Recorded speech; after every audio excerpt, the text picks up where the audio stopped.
يا أيها الذين آمنوا طریقہ اللہ تعالیٰ نے سکھایا ہے، وہیں پر سب سے اہم ترین بات اور سب سے اہم ترین انداز وہ بارگاہ مصطفیٰ صلی اللہ علیہ وآلہ وسلم میں پیش ہونے کا ہے۔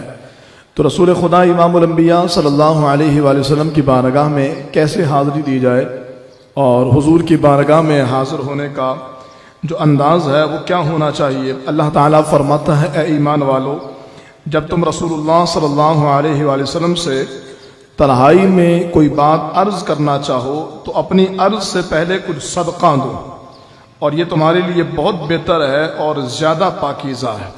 پھر مزید اللہ تعالیٰ نے آگے تفصیل بیان فرمائی۔ تو رسول اللہ صلی اللہ علیہ وآلہ وسلم کی بارگاہ کے آداب اور حاضر ہونے کے آداب میں سے اللہ تعالیٰ نے ایک یہ بیان فرمایا کہ جب حضور سے کچھ عرض کرنا چاہو تو کچھ صدقہ پیش کر دیا کرو۔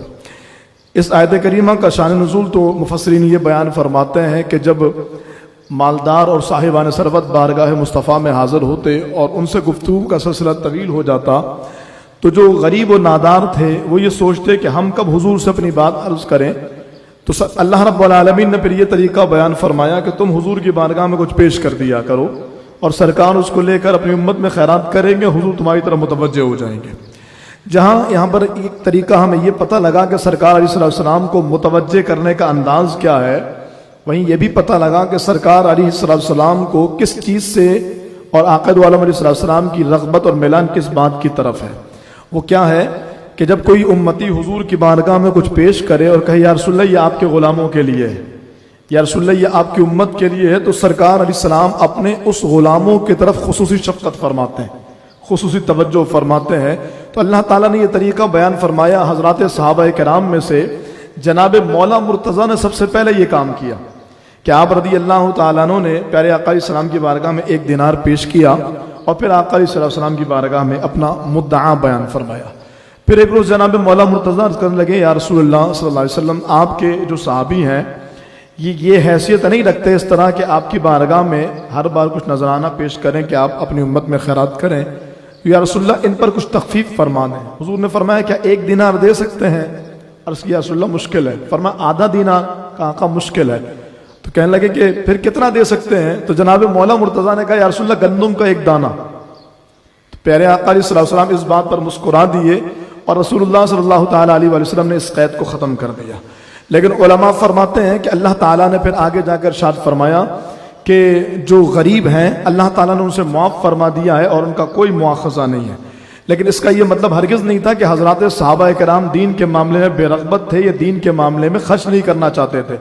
یہ ان صحابہ کی بات ہو رہی ہے جو آدھا دینار بھی خرچ کرنے کی اہلیت نہیں رکھتے تھے، جو آدھا دینار بھی دینے کی اہلیت نہیں رکھتے تھے۔ ایک مرتبہ غریب صحابہ کرام حضور کی بارگاہ میں آئے، عرض کیا رسول اللہ جو مالدار ہیں تو مال خرچ کرتے ہیں اور اللہ کے مقرب ہو جاتے ہیں، لیکن یا رسول اللہ ہم تو غریب ہیں، کچھ خرچ ہی نہیں کر پاتے، تو آقا ہم کیا کریں؟ تو میرے محبوب علیہ السلام نے ان صحابہ کرام کو ایک عمل بتایا۔ حضور نے فرمایا کہ ہر نماز کے بعد تسبیح فاطمہ 33 بار سبحان اللہ، 33 بار الحمدللہ، 34 بار اللہ اکبر، فرمایا یہ پڑھ لیا کرو، روئے زمین پر کوئی بھی نیکیوں میں تم سے بڑھ نہیں سکے گا۔ یہ مالدار جو اتنا مال راہ خدا میں خرچ کرتے ہیں، اور حرص دیکھیے نا، ایک مال خرچ کرنے والوں کا طبقہ ہے اور دوسرا طبقہ وہ ہے جو مال خرچ نہیں کر پاتا۔ آج کے دور میں تو مال ہوتے ہوئے بخل سے کام لیا جاتا، اور وہ اس بات پر اللہ کی بارگاہ میں اپنے ندامت کا اظہار کرتے تھے کہ یا اللہ ہمارے پاس تو مال ہی نہیں، ہم غریبوں میں کیا تقسیم کریں، ہم کیا خرچ کریں۔ تو اللہ کے حبیب علیہ السلام نے عمل بتایا، بڑے خوش ہوئے، انہوں نے وہ عمل شروع کر دیا۔ جب مالدار صحابہ کرام کو یہ بات پتہ لگی تو انہوں نے بھی یہ عمل شروع کر دیا، مال بھی خرچ کرتے اور یہ وظیفہ بھی پڑھتے۔ اب وہ پھر غریب آ گئے، کہ یا رسول اللہ اب تو وہ مال بھی خرچ کرتے ہیں یہ عمل بھی کرتے ہیں، وہ تو پھر ہم سے نیکیوں میں بڑھ گئے۔ تو پیارے محبوب علیہ السلام مسکرا دیے اور فرمایا ذالک فضل اللہ یؤتیہ من یشاء، یہ اللہ کا فضل ہے، جسے چاہتا ہے وہ عطا فرماتا ہے۔ تو عرض یہ کر رہا تھا کہ حضرات صحابہ کرام اگر مال نہ خرچ کریں تو یقیناً یہ ان کی اپنی حالت پر ڈیپینڈ کرتا تھا کہ وہ اس کی اہلیت نہیں رکھتے تھے۔ فی زمانہ ہمیں ایسی بہت ساری باتیں بتائی جاتی ہیں کہ جی فلاں صحابی نے یوں کیا، فلاں صحابی نے یہ کیا، تاریخ میں یہ بات ملتی ہے، فلاں کتاب میں یہ بات ملتی ہے۔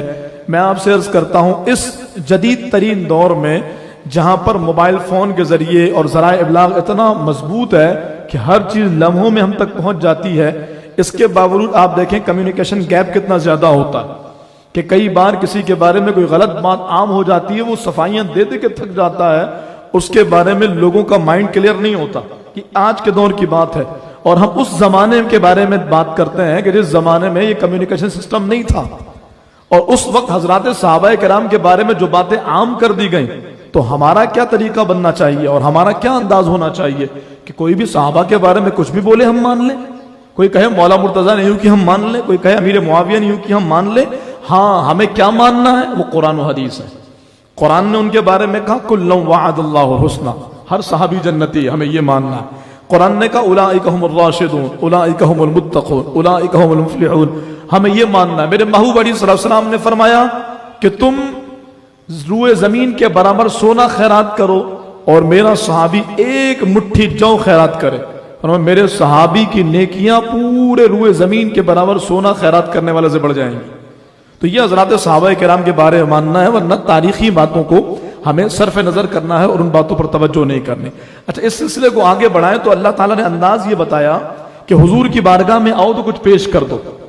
ہم نے ابتداً یہ بات آپ کے سامنے ذکر کی تھی کہ 40 50 حج کیے جا رہے ہیں اور حضور کی بارگاہ میں جا رہے ہیں، اور سرکار اسلام کی بارگاہ میں عرض کرتے ہیں محتاج نظر ہے حال میرا، سرکار توجہ فرمائے۔ قرآن کہہ رہا توجہ کا انداز یہ ہے کہ محبوب کی بارگاہ میں کچھ پیش کرو۔ یا رسول اللہ یہ آپ کی دکھیاری امت کے لیے، محبوب یہ آپ کے غریب غلاموں کے لیے، یا رسول اللہ یہ قبول فرمائیے۔ تو حضور توجہ فرماتے ہیں غریب پڑوسی برابر میں بھوکا رہ رہا، سحر و افطار میں اس کے پاس کھانے کا انتظام نہیں، 4 مہینے سے وہ بے روزگار ہے، بچوں کے اسکول کی فیسز چڑھی ہوئی ہیں، گھروں کے رینٹ چڑھے ہوئے ہیں، اپنا گھر نہیں ہے، یہ معاشی بحران ہے، پریشان حال ہے، اور یہ رمضان شریف میں ہر سال مدینہ پاک میں گزارنے کا سوچ رکھتا ہے۔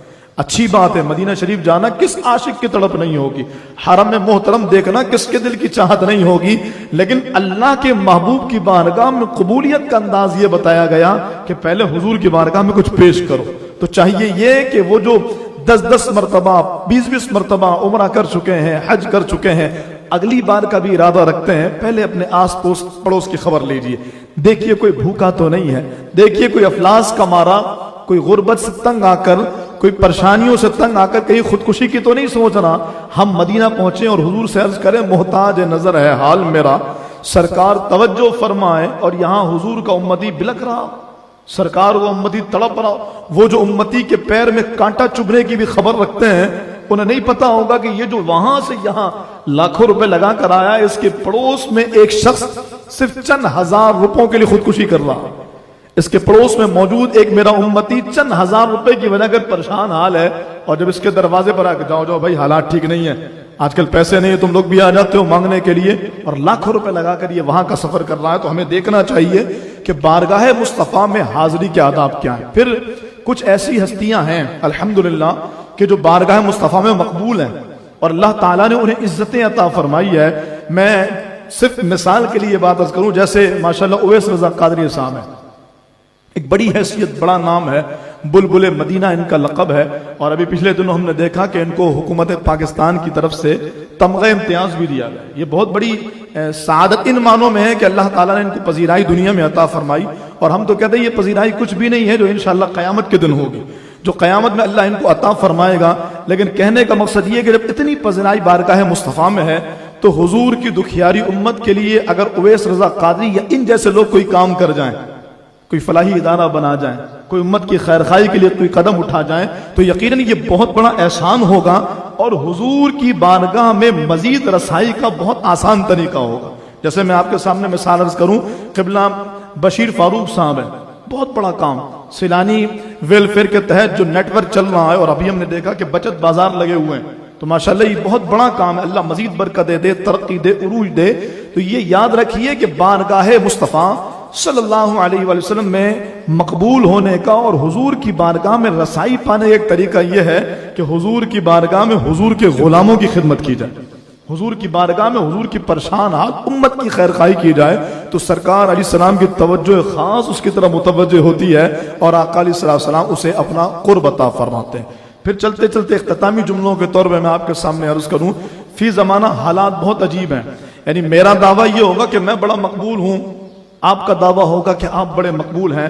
پھر ہم موجودہ دور میں دیکھتے ہیں سیاسی پارٹیز کا انبار لگا ہوا ہے. ہو سکتا ہے آپ میں سے بھی کوئی تحریک لبیک کے ہوں، کوئی سنی تحریک کے ہوں، کوئی ایم کے ہوں، کوئی پیپلز پارٹی کے ہوں، مختلف تحریکوں اور تنظیموں کے لوگ ہیں. یہ یاد رکھیے گا کہ چھوٹی چھوٹی باتوں اور چھوٹے سیاسی اختلاف کی بنیاد پر کسی امتی کے خلاف اتنا بڑا قدم مت اٹھائیں کہ واپسی کا راستہ ممکن نہ رہے. ہمیں یہ دیکھنا چاہیے کہ پیارے محبوب علیہ السلام کی بارگاہ میں، اللہ اور مصطفیٰ کی بارگاہ میں اس کی رسائی کیا ہے، اور یہ ان کی بارگاہ میں کتنا مقبول ہے. یہ سیاسی بنیادوں پر، یہ دنیاوی رنجشوں کو بنیاد بنا کر آپس میں دوریاں پیدا کر لینا اور انتہائی قدم اٹھا کر کے اس بندے کو ایسا بنا دینا کہ وہ بندہ معاذ اللہ دائرہ اسلام سے خارج ہے، یہ ایمان اور اسلام کا تقاضا نہیں ہے. ہمیں اس بندے سے محبت ہونی چاہیے جو ملک و ملت کا وفادار ہے. کوئی کسی سیاسی پارٹی سے ہو، کوئی کسی مذہبی جماعت سے ہو، اگر ملک و ملت کا وفادار ہے، اللہ اور اس کے رسول کا وفادار ہے، محبوب خدا امام الانبیاء سے محبت رکھنے والا ہے اور پاکستان کی خیر چاہنے والا اور ملک پاکستان کا خیر خواہ ہے، وہ کسی بھی سیاسی پارٹی کا ہو. اختلاف یقیناً ہر ایک کا حق ہے، دیکھنے کا اور سوچنے کا اور بولنے کا نظریہ مختلف ہو سکتا ہے، پوائنٹ آف ویوز مختلف ہو سکتے ہیں، لیکن اگر حضور کا امتی ہے، اگر محبوب کا غلام ہے، اگر ملک و ملت کا وفادار ہے، کسی بھی سیاسی پارٹی میں ہو، کسی بھی جماعت کے اندر ہو، ہمیں اس سے اختلاف کرتے ہوئے یہ بات ملحوظ ضرور رکھنی چاہیے، کہیں ایسا تو نہیں کہ یہ مجھ سے زیادہ بارگاہ خدا و مصطفیٰ میں مقبول ہو. اس لیے ایک لمٹ ہونی چاہیے، ایک حد ہونی چاہیے، اور اس کے بعد اختلاف کیا جانا چاہیے. جو پاکستان کا خیر خواہ ہے، جو اسلام کا خیر خواہ ہے، وہ ہمارے سر آنکھوں پر ہوگا. اللہ اسے مزید عزت عطا فرمائے، مزید ترقیاں عطا فرمائے. جو دین کے لیے، نظام مصطفیٰ کے لیے کوششیں کر رہے ہیں، اللہ ان کی حفاظت فرمائے، اللہ انہیں سرخرو فرمائے، اور اللہ میرے پاکستان کو تا قیامت تک آباد رکھے، اسے آنے والی بلاؤں اور مصیبتوں سے محفوظ فرمائے. آخری جملہ اور گفتگو ختم کر رہا ہوں، اور وہ یہ ہے کہ آج ہم نے 11ویں سحری کر لی، رمضان شریف کی 11ویں فجر بھی ادا کر لی، اور 11واں درس قرآن بھی ہو گئے. کئی ایسے خوش نصیب اور خوش بخت ایسے ہوں گے کہ جنہوں نے قرآن ختم کر لیا ہوگا. کئی ایسے ہوں گے کہ جو روزانہ کی بنیاد پر ایک ایک سپارہ پڑھ رہے ہوں گے، اور آج 11واں سپارہ ہوگا. ماشاءاللہ وہ بھی مبارکباد کے مستحق ہیں. لیکن کچھ ایسے بھی محروم ہوں گے جنہوں نے اب تک قرآن کھولا نہیں. مجھے دیکھنے اور سننے والوں سے میں عرض کروں گا، آپ کا تعلق کیا اس طبقے سے تو نہیں کہ جنہوں نے اب تک قرآن کھولا نہیں ہے؟ اگر رمضان میں قرآن نہیں کھولے گا تو پتہ ہے کب کھولیں گے.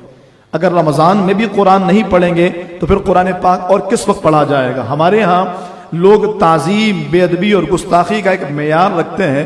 مجھے بتائیے، یہ گستاخی خدا نہیں کہ اللہ تعالیٰ کا کلام ہمارے گھر میں موجود ہو، ہمیں کھول کے دیکھنے کی توفیق بھی نہیں؟ میرے پاس کسی کا نوٹیفیکیشن آئے، بلو ٹک ہو جائے، اور وہ بندہ مجھ سے کہے آپ نے میسج دیکھا ہے، میں نے دیکھا بھی ہو یا نہ دیکھا ہو، دیکھ کر کے میرے پاس ٹائم نہ ہو، میں اگنور کر گیا ہوں، بعد میں اس نے کہا بھائی آپ نے دیکھا ہے. اب میں پریشان ہوں، اس بندے کو وضاحت دینا مشکل ہو جاتی ہے. جب دیکھا تھا تو جواب کیوں نہیں دیا؟ جب دیکھا تھا تو ریپلائی کیوں نہیں کیا؟ ایک عام بندے کو ایک عام بندے کی جانب سے جواب دینا ممکن نہیں رہتا. کیسے جواب دیں؟ میسج سین ہو چکا ہے. اب آپ سوچئے ذرا، بچپن سے لے کر جوانی اور بڑھاپا اللہ کا کلام گھر میں رکھا ہوا ہے، کیا اللہ کی بارگاہ میں جواب بند پڑے گا؟ جب رب پوچھے گا گھر میں کلام رکھا تھا، کتنی بار کھولا ہے، کتنے قرآن ختم کیے، کتنی بار تم نے ترجمہ پڑھا، کتنی بار تفسیر پڑھی ہے؟ خدا نہ جلدی کیجیے، یہ موت کی دستک کب ہماری جسموں پر ہو جائے، ہماری روحوں پر ہو جائے، ہماری زندگی کا خاتمہ ہو جائے، اس سے پہلے جلدی کیجیے. رمضان شریف کے 11 دن گزر، ابھی بھی قرآن نہیں کھولا تو کوئی مشکل نہیں ہے، 1.5 سپارہ روزانہ پڑھیں گے تو انشاءاللہ رحمان یہ کور ہو جائے گا، اور ہم پھر ایک قرآن پاک ختم کر لیں گے. جو ختم کر چکے ہیں قرآن کریم، ان سے عرض ہے اللہ آپ کو مبارک کرے، قرآن کریم کو ترجمہ و تفسیر کے ساتھ پڑھیے. یہ رمضان، یہ لمحے زندگی میں بار بار آیا نہیں کرتے. اللہ رب العالمین ہمیں حقیقی معنوں میں اپنی طرف لون لگانے کی توفیق عطا فرمائے. اللہ رمضان کا قدردان بنائے. بہت تیزی کے ساتھ عشرہ رحمت چلا گیا. ہم دعا کرتے ہیں یا اللہ عشرہ مغفرت کو ہمارے لیے برکتوں، رحمتوں، سعادتوں کا سامان بنا، اور اس رمضان کو ہمارے لیے اپنی بارگاہ کے قرب کا ذریعہ بنا. آمین بجاہ النبی الامین وما علیہ الا البلاغ.